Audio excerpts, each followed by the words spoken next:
تعالیٰ کہتے ہیں دعا مانگنے والے سے قرآن مانگنے والے کو زیادہ عطا کرتا ہوں، اللہ زیادہ عطا کرتا ہوں۔ میرے محترم تیرے اور میرے آقا نے فرمایا اقرأ القرآن، اور لوگوں قرآن کی کثرت سے تلاوت کیا کرو، انہ یاتی یوم القیامت شفیعا لاصحابہ، قیامت کا دن ہوگا قرآن اللہ کے دربار میں جھگڑا کرے گا اور کہے گا یا اللہ جب تک کس کو نہیں بخشے گا میں تیرے دربار سے نہیں ہٹوں گا۔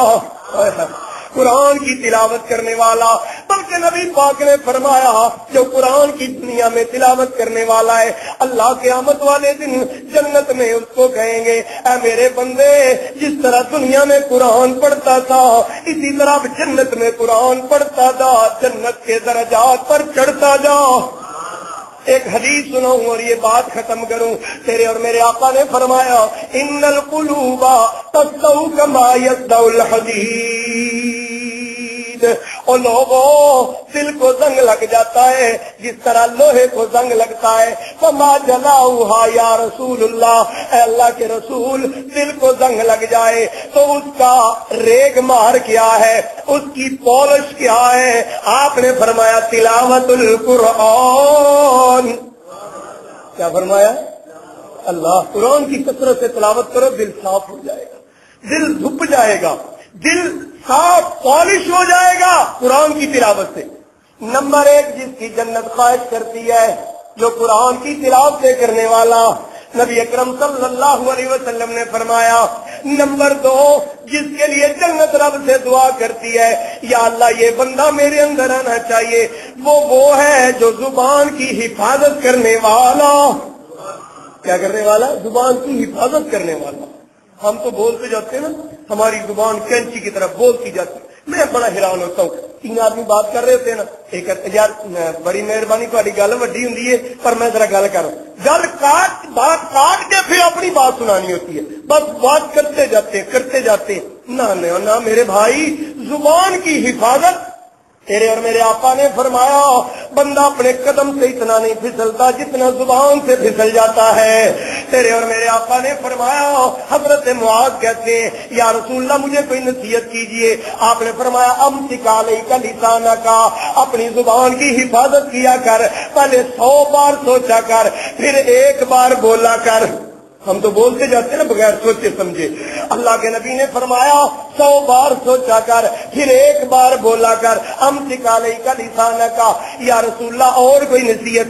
آپ نے فرمایا زبان کی حفاظت کر، اور کوئی نصیحت؟ آپ نے فرمایا زبان کی حفاظت کر، یا رسول اللہ اور کوئی نصیحت نہیں ہے؟ آپ نے فرمایا هل يكب الناس في النار الا بحصائد السنتهم، میں معراج پر گیا جہنم میں کثرت لوگوں کی میں نے دیکھی زبان کی وجہ سے گئے ہوئے تھے۔ اللہ اکبر، استغفر اللہ، اللہ ہمیں اپنی زبان کی حفاظت کی توفیق عطا۔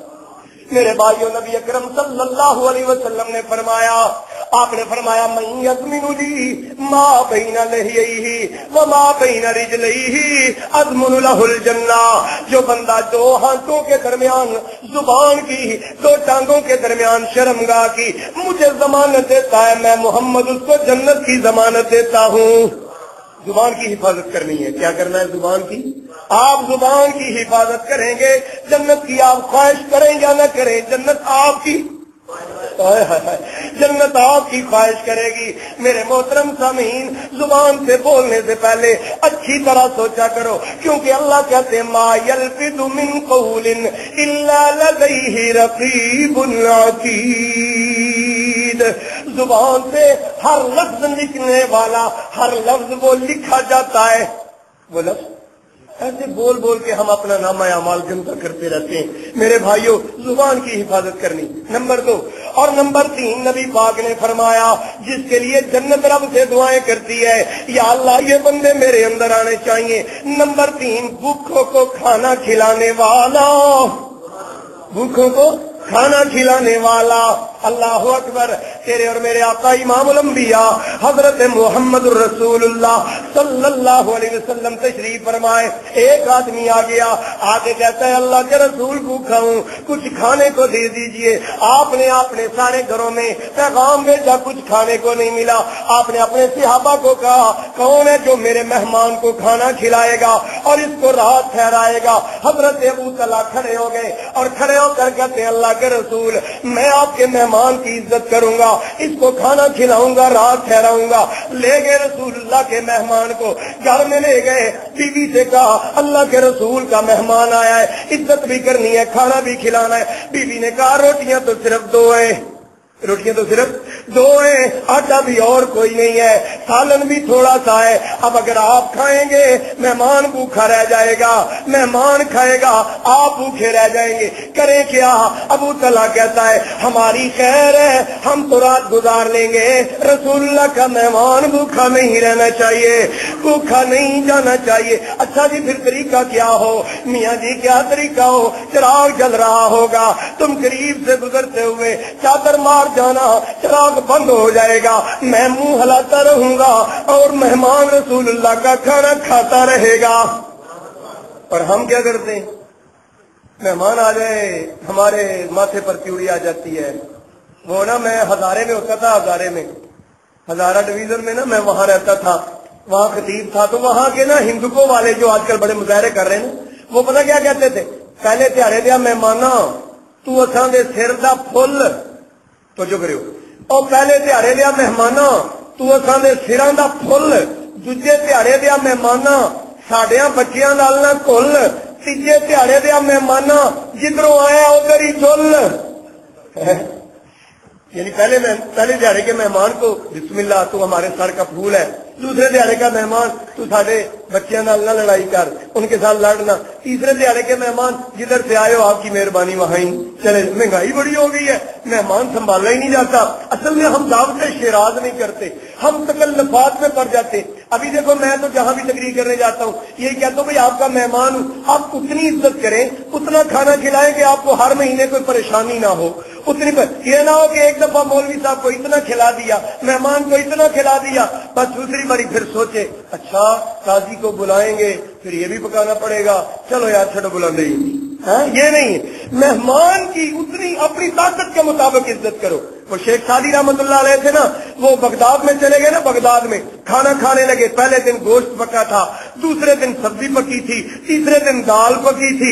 شیخ سعدی کہتے ہائے دعوت شراز, ہائے دعوت.